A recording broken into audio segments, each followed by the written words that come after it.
Muy buenas noches, esta es la voz de la Primera Iglesia Bautista de Fajardo y la voz de su instructor, Dave Cortés, ¿verdad? Hoy estamos en la lección número 26, Madre de Sansón, de la revista del discípulo, y vamos a estar discutiendo esta clase sobre la Madre de Sansón, titulada Madre de Sansón. Y primero que todo empezamos con nuestro auspicio semanal, ¿verdad? El Centro Familiar Montesión, ¿verdad? Si a usted le interesa tener actividades especiales o retiros de iglesia, pues el centro, ¿verdad? Es una gran herramienta para separarse de todo, alejarse de todo y tener un- un encuentro con Dios en un ambiente cerca de la naturaleza. El Centro Familiar Montesión, ¿verdad? Aquí está la información. Si usted desea saber más sobre eso, puede ir al site o puede, ¿verdad?, llamar a estos teléfonos y personas muy gustosamente lo llevarán a través del proceso. Centro Familiar Montesión. Y continuamos en los estudios bíblicos en tiempo de COVID, ya estamos al otro lado, así que para lo que falta que venga el resto, ya se bajó un poquito la fuerza de las diferentes directrices de salud, así que estamos ahí y pronto aspiramos a tenernos, ¿verdad? A tener esta, en vez de hacerlo de manera remota, pues hacerlo de manera física y podamos compartir en comunidad pronto. Y la lección número de hoy es la lección número 26, Madre de Sansón. Lección número 26, Madre de Sansón, en Jueces 13, en Jueces 13, ¿verdad? La semana pasada estábamos en Josué, esta semana estamos en Jueces. Un, un libro anterior, ¿verdad? Y la clase nos está llevando a través de diferentes historias que llevan el proceso o dan ejemplos de heroísmo, de obediencia, ¿verdad? Y hoy estamos con la clase 26, la madre de Sansón, ¿verdad? Y el bosquejo es anuncio del nacimiento de Sansón, instrucciones de crianza, se corrobora el anuncio de instrucciones a Manoa y el cumplimiento de la promesa y nacimiento de Sansón, ¿verdad? Entonces, primero que todo, comenzamos con una oración. Gracias, Padre, por tu amor y misericordia. Gracias, Padre, por tu bendición, Señor. Gracias, Padre, por tu palabra, porque es poderosa y toca nuestros corazones. Te pido, Señor, que tu Espíritu Santo nos llene, Señor, y transforme nuestras corazones y nos haga ser seguidores y hacedores de ella. En el nombre de Jesús te pedimos todo. Amén. Ok. Y siempre empezamos con una palabra, y la palabra de hoy es Nazareo, ¿verdad? Nazareo, que se refiere a una persona que ha sido consagrada a Dios por medio de un voto especial. Por medio de ese voto de consagración, el nazareo asumía obligaciones de pureza ritual, tales como abstención de bebidas alcohólicas, no rasurarse ni cortarse el pelo, ni tocar cuerpos muertos, ¿verdad? Y esos son los tres votos típicos del nazareo, que no debe confundirse con otra palabra muy común que se llama nazareno, ¿verdad? Y lo hemos dicho anteriormente. Hay veces que en las imágenes, nadie sabe cómo era Jesús, en las imágenes que pontean de Jesús, pero lo ponen con el pelo bien largo, porque era nazareno, y nazareno no es lo mismo que nazareo. Nazareno es como decir fajardeño, ¿verdad? Es de Fajardo. Jesucristo era de Nazaret, eso era nazareno, no era nazareo. Nunca en la Biblia se menciona que Jesucristo tuvieron una, una un juramento de nazareo, al contrario, es todo lo contrario. Jesucristo se da a conocer a sí mismo como un bebedor de vino, ¿verdad? Él lo dice. Cuando vino Juan, decían que no bebía y yo que bebo vino, pues entonces dicen que soy un comedor y un bebedor, o sea, refiriéndose a sí mismo. Así que estas personas no tomaban alcohol, y esto es problemático en la era que vamos a discutir, porque en ese tiempo el agua estaba contaminada, las personas, pues, los ríos no había ningún sistema de purificación y salubridad, de manera que una de las maneras de asegurarse que usted no se enferma es mezclando el alcohol con el agua para tomarlo. A los niños le daban y eso purificaba, mejoraba la situación del agua. La otra era no rasurarse. Traje esta foto de cómo yo creo que más o menos se vería una persona que a través de toda su vida no se ha recortado y no podía recortarse, sino que tenía que, podía hacerse trenza y amarrarse el pelo, pero no podía picárselo. Y lo último es no podía tocar muerto, que eso podría ser, es problemático también porque si un familiar tuyo moría, su padre, su hijo, muere, usted no podía entrar en contacto con la persona y no podía ni entrar en el mismo cuarto, en la misma casa. Eso tenía que estar de lejos, ¿verdad? Y entonces era un dilema romper el juramento ritual o acercarse. Esos tres tres juramentos eran parte, y este juramento podría ser temporero o permanente, ¿verdad? Podría ser que una persona por buscar una pureza ritual podría hacerlo, es decir, pues por los próximos 2 años voy a hacer esto, o podría hacerlo por el resto de su vida, ¿verdad? Y así que eso es, en la Biblia se mencionan diferentes veces que se hacen estos votos nazareos, ¿ok?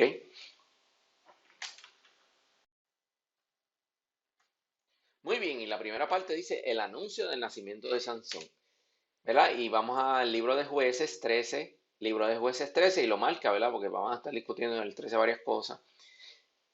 Jueces 13, 1 al 7 dice, una vez más los israelitas hicieron lo que ofende al Señor. Por eso él los entregó a manos de los filisteos durante 40 años. Cierto hombre de Sora, llamado Manoa, de la tribu de Dan, tenía una esposa que no le había dado hijos porque era estéril. Pero el ángel del Señor se le apareció a ella y le dijo, eres estéril y no tienes hijos, pero vas a concebir y tendrás un hijo. Cuídate de no beber vino de ninguna otra bebida fuerte, ni tampoco comas nada impuro, porque concebirás y darás a luz un hijo. No pasará la navaja sobre su cabeza, porque el niño va a ser nazareo, consagrado a Dios desde antes de nacer. Él comenzará a librar a Israel del poder de los filisteos. La mujer fue a donde estaba su esposo y le dijo, un hombre de Dios vino a donde yo estaba por su aspecto imponente. Parecía un ángel de Dios. Ni yo le pregunté de dónde venía, ni él me dijo cómo se llamaba. Pero me dijo, concebirás y darás a luz un hijo. Ahora bien, cuídate de no beber vino, ni ninguna otra bebida fuerte, ni de comer nada impuro, porque el niño será nazareo, consagrado a Dios desde antes de nacer hasta el día de su muerte. Pues, y vemos, ¿verdad? El libro de los jueces, a manera de introducción, ¿verdad? Saben que una vez muere, el pueblo sale de Egipto, Moisés los dirige a través de los 40 años del desierto, muere Moisés, entra, ¿verdad? El proceso en esa situación. Josué, que lo vimos la semana pasada, es el juez y entra el periodo que en la Biblia se llama el periodo de los jueces, donde de nuevo nosotros tenemos una concepción errónea de lo que significaba Israel, porque tenemos una concepción de nación, el concepto de nación, Puerto Rico, Estados Unidos, Israel, Alemania, Rusia, China. Eso no existía para ese tiempo. Estamos hablando de que para ese tiempo lo que existían eran clanes, ¿verdad? Lo que podríamos llamar clanes, tribus en la Biblia se le llama, ¿sí? ¿Verdad? Y esas tribus tenían un apellido, eran gente de la misma familia. Estamos hablando de ese periodo histórico donde las personas salen de allá en el tiempo del bronce y las diferentes clanes de Israel, que eran 12, 13 clanes, lo hemos hablado en otras clases, las 12 tribus de Israel eh, son tribus independientes, no son una nación, ellos no se ven como una nación, ellos se ven como un clan. Dan es un clan, Judá es un clan, Zabulión es un clan, cada uno es un clan, y ellos son primos hermanos, pero somos familia si nos conviene y si no nos conviene. Cuando eso, Dios los llamó como Israel para que se convirtieran en una nación. ¿Ven? Entonces, en este proceso nos presenta a estos personajes, ¿verdad? De la tribu de Dan, ¿verdad?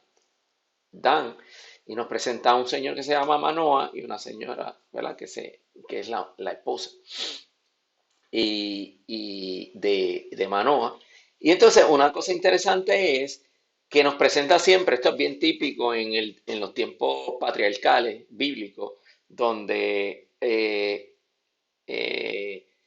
la mujer se presenta, siempre se le presenta a la mujer con un problema grande. Esto le trae drama a la historia, ¿verdad? No puede tener hijos, ¿verdad? No puede tener hijos. En un mundo donde la vida era bien difícil, lo vamos a discutir, tener hijos era bien importante. No es lo mismo ahora. Podía ser que en una sola generación toda la tribu de Dan pudiera desaparecer, cosa que ahora es casi inverosímil, le llamamos genocidio. En esos tiempos, genocidio era bien común y lo vamos a ver, ¿verdad?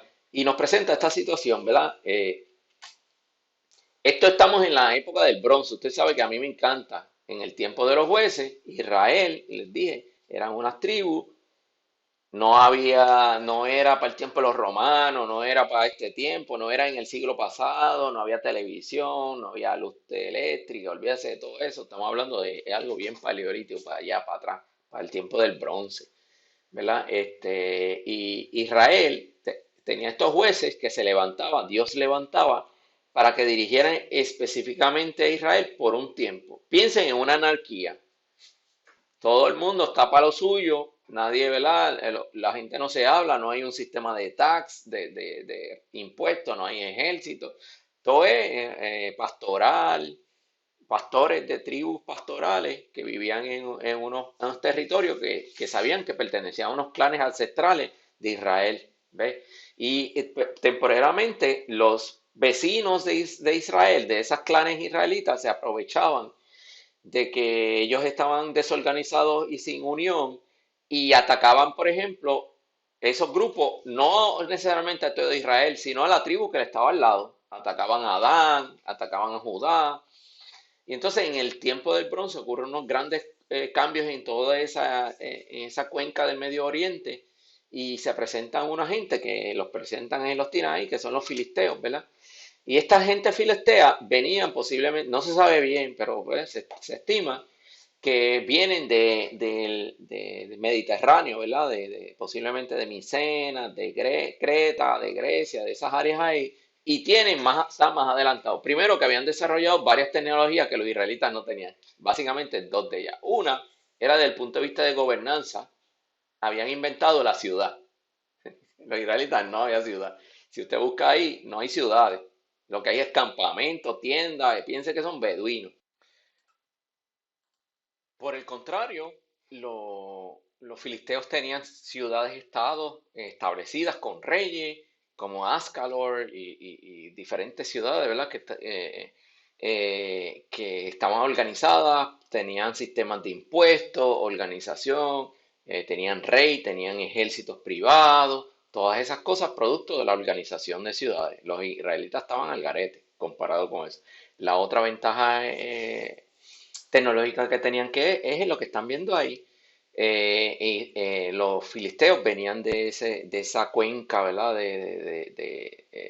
Griega, de esa área griega, y ya venían con armamentos de bronce, espadas en bronce, flechas, lanzas, y los hebreos nos dice la palabra que no tenían eso.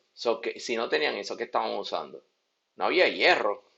Lo que tenían era palos y piedras.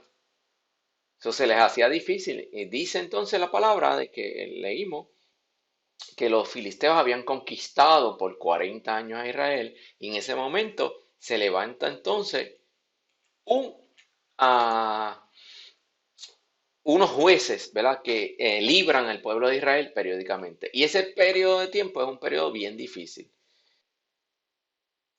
Esto es importante porque imagínense, si dentro de si hay dos personas y una vivió 52 años, significa que la otra vivió cero para que el promedio sea 26. ¿Lo vieron? O sea, si habían personas que eran adultas, mayores, significaba que lo que terminaba siendo eso, ese promedio significaba que la mayoría de los niños morían en la infancia por enfermedades como diarrea, viruses, cosas que hoy en día, de una fiebre, que hoy en día pues tienen tratamiento, ¿verdad? Y el largo de vida es 72 hasta 80 y whatever, ¿verdad? Esa era la vida dura de ese periodo de tiempo. Y eso es importante porque hoy en día hay una mota de estar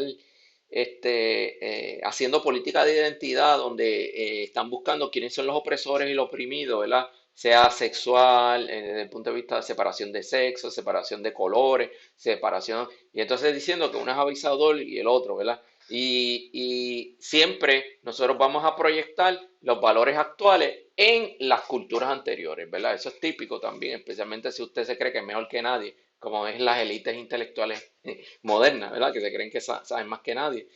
Pero entonces lo que nos está diciendo aquí es que la vida ahí, lo que quiero decir con eso es que la vida es dura, no importa quién usted sea, la vida es dura. Si usted es el rey, 26 años de su vida. Si usted es el rico, 26 años. Si usted es mujer, 26 años. Si es, ¿entiende lo que quiero decir? La vida era dura para todos. Eso no podemos entonces nosotros proyectar en nuestra opulencia, en nuestros hechos diarios, por qué es esto. Y esto somos locos haciendo eso, ¿verdad? Así que eso es lo que nos presenta ahí, ¿verdad? En esos jueces en esa historia específica se le aparece y le dice a la mamá de Sansón, que no ha nacido, ¿verdad? Le dice que ese hijo iba a tener un estilo de vida diferente. Y nosotros lo escuchamos de nuevo y proyectamos nuestros prejuicios y valores a otro tiempo y decimos, oye, qué bien. Sin embargo, en el tiempo del bronce, escoger un estilo de vida no estaba de moda cuando la existencia humana se concentraba en sobrevivir. Usted no podía decir, pues mira, yo quiero ser vegetariano para rebajar. Eso no existía. Porque si usted dejaba de comer carne o tomaba unos estilos de vida, lo que resultaba era que el largo de vida de 26 años se reducía a 24 o 22. ¿Lo ven? Porque usted no podía dar por sentado que va a comer. Si usted lo que le ponga al frente se lo come. Porque mañana usted no sabe lo que va a pasar. Usted no sabe si en el invierno va a haber comida para nadie en todo el sitio. Usted no sabe si en otoño, que es el tiempo de la riega, de recolección de los campos, van a venir los hititas y los matan a toda la tribu. ¿Lo ven?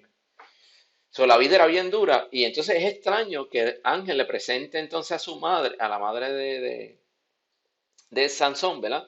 A la esposa de Manoa en este caso, eh, y le diga que su hijo va a tener un estilo de vida diferente, va a tener una promesa que cambia su estilo de vida y eso podría ser de vida o muerte para el niño. Y la mujer podría haber dicho sí o no, ¿verdad? Este, y es interesante, ¿verdad? A mí me llamó mucho la atención, ¿verdad? Están viendo ahí algo de la edad del bronce en el tiempo más o menos en esa área, ¿verdad? Que eso es lo que nos llega, ¿verdad? Es bien pequeñita, ¿verdad? Pero son tabletas que nos llegan de información que todavía están tratando de descifrar. Parte 2. Se corrobora el anuncio de instrucciones a Manoa. Manoa no escuchó lo que dijo, sino que lo escuchó su esposa. Pero Manoa como que tiene, en serio, dice, mira, seguimos en el 13. Entonces Manoa oró al Señor y dice, Señor, oh Señor, te ruego que permitas que vuelva el hombre de Dios que nos enviaste para que nos enseñe cómo criar al niño que va a nacer. Dios escuchó a Manoa y el ángel de Dios volvió a aparecerse a la mujer mientras ella se hallaba en el campo, pero Manoa, su esposo, no estaba con ella. La mujer corrió de inmediato a avisarle a su esposo, está aquí, el hombre que se apareció el otro día está aquí. Manoah se levantó y siguió a su esposa. Cuando llegó a donde estaba el hombre, le dijo, ¿eres tú el que habló con mi esposa? Sí, soy yo, respondió él. Así que Manoah le preguntó, cuando se cumplan tus palabras, ¿cómo debemos criar al niño? ¿Cómo deberá portarse? El ángel del Señor contestó, tu esposa debe cumplir con todo lo que he dicho. ¿Ven? Entonces, aquí nos presenta, ¿verdad? Habíamos dicho, ¿verdad? De ese punto de vista literario que nos presenta, es bien típico la historia de la mujer que era estéril y nos presenta ese estilo literario, porque el tener el hijo en un ambiente tan y tan difícil era lo máximo que se podía tener, ¿verdad? Porque era lo único que podía aspirar a preservar la vida del clan. ¿Lo ven? Porque ahora nosotros damos por hecho de que eso no, que a menos que no sea una catástrofe a nivel de tierra, la vida de los puertorriqueños no está amenazada, ¿verdad? Como grupo, de los 3 millones de personas, ¿verdad? Para ese tiempo sí era una posibilidad. Sí, entonces Manoa habla con el ángel finalmente, ¿no? Es como valida la información que le da a su esposa, ¿verdad? Y le pregunta, ¿cómo debemos criarlo? Noten que son los padres, y es parte del tema de la clase, son los padres los que reciben la promesa, pero el que iba a ejecutar la promesa no eran los padres, eran los hijos. Es como si usted hace un préstamo para que su hijo lo pague. Esto es lo que está pasando aquí. Entonces Manoa quiere asegurarse, es decir, qué es lo que él tiene que hacer para que ocurra, ¿verdad? Para que se cumplan sus palabras, qué es lo que tiene que ocurrir. Y le dice lo que le dije a tu esposa. ¿Ven esto resulta interesante, ¿verdad? Es porque nuestros pactos tienen consecuencias, ¿verdad? Ahí están viendo a un cristiano, ¿verdad? Es inusual tener un pacto de nazareo en los cristianos en América, pero en otros hermanos cristianos del mundo sí existe, ¿verdad? Hay otros hermanos que sí lo tienen, ¿verdad? Y Y es algo que es importante y es el tema de la obediencia, pero también el de que nuestras palabras tienen consecuencias. Hoy en día tampoco le damos importancia a las palabras. Cuando las personas bendicen a alguien, las bendiciones tienen palabras, tienen poder, ¿verdad? Este, las personas en la palabra dice, porque no hay otro nombre dado a los hombres que Jesús, ¿verdad? Porque en ese periodo histórico los nombres tenían poder, eran el kami, era el espíritu de la persona, ¿verdad? Como en otras historias graciosas donde las personas le sacan la foto y algunas tribus prohibían que le sacaran foto porque eso les robaba el alma, ¿verdad? Nuestros pactos tienen consecuencias. Nosotros tenemos a través de nuestra vida unos pactos que son trascendentales en la vida del ser humano moderno. Un pacto, por ejemplo, si usted se mete en el embrollo de una casa y compra una casa, es un pacto a 30 años. Y yo estoy seguro, no sé si a usted le pasa, pero hay días que la calle está dura y el suelo está ahí raspando, raspando, y usted no tiene ganas de pagar la casa. Pero, pero usted hizo un pacto, que es por escrito en este caso. Nosotros tenemos otros pactos, ¿verdad? El del matrimonio también. Hicimos un pacto con Dios. Y a veces eso va por encima de las personas, porque es un pacto con Dios. Y entonces miren lo que dice ahí, no solamente nuestros pactos y nuestras palabras tienen consecuencias, sino que tienen consecuencias multigeneracionales.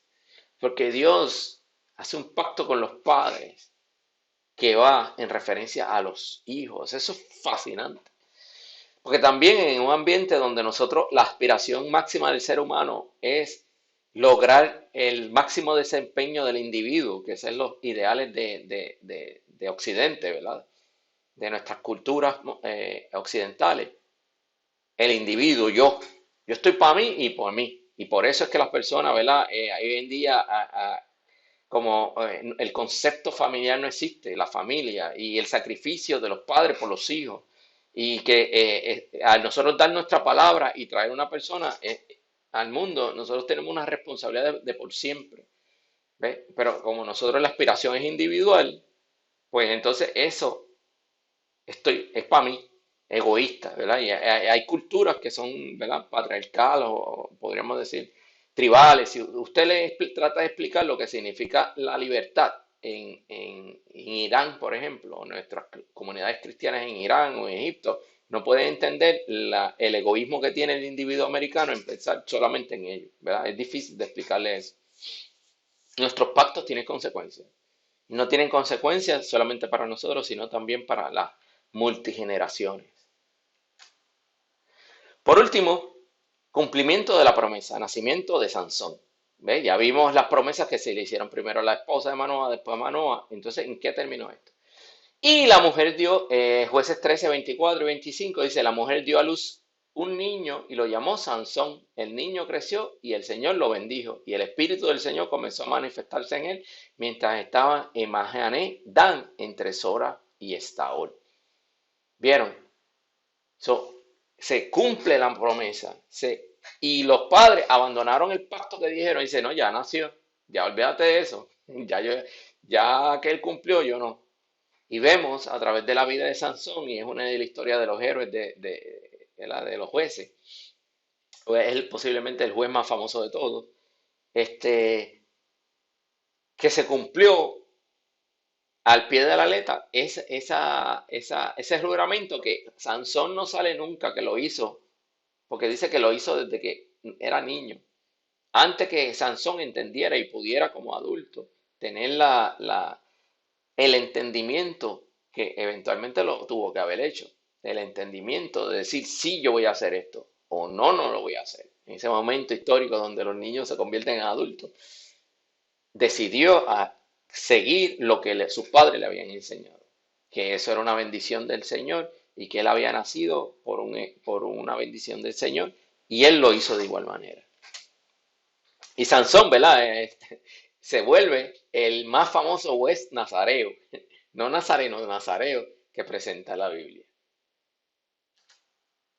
En resumen, podemos preguntarnos, ¿qué ha pasado con el entendimiento de una paternidad responsable y los valores morales y espirituales de una cultura que ve la niñez como un accidente y no como un proyecto? Es más que un proyecto, yo diría, ¿verdad? El escritor de la clase dice proyecto, pero la familia, podemos llamarlo, es un proyecto divino, no es proyecto humano. El darse por la familia, al fin y al cabo, es el proyecto más grande que puede tener un ser humano. Y eso va en contraste con nuestra cultura moderna del individualismo, donde, como les mencioné, la aspiración más grande es en la realización del individuo. Si yo me llevo enredado mi familia, si yo me llevo enredado mis hijos en el mundo, eso está bien, eso es aceptable. Las personas que sacrifican todo por esa aspiración personal. Después mueren en soledad, ¿verdad? Y se dan cuenta de que no pueden virar para atrás. Pero el proyecto de la familia, el proyecto de desarrollar y ir llevando estas familias, sean nuestros hermanos, hijos, sobrinos, nietos, ¿verdad? Cómo formar este grupo, esta familia que le permita acercarse a Dios y cumplir las palabras que Dios tiene para con nosotros. El anuncio del nacimiento de Sansón a su madre y posteriormente también a su padre nos provee unas pistas iluminadoras para reforzar nuestro entendimiento contemporáneo de lo que significa una paternidad responsable.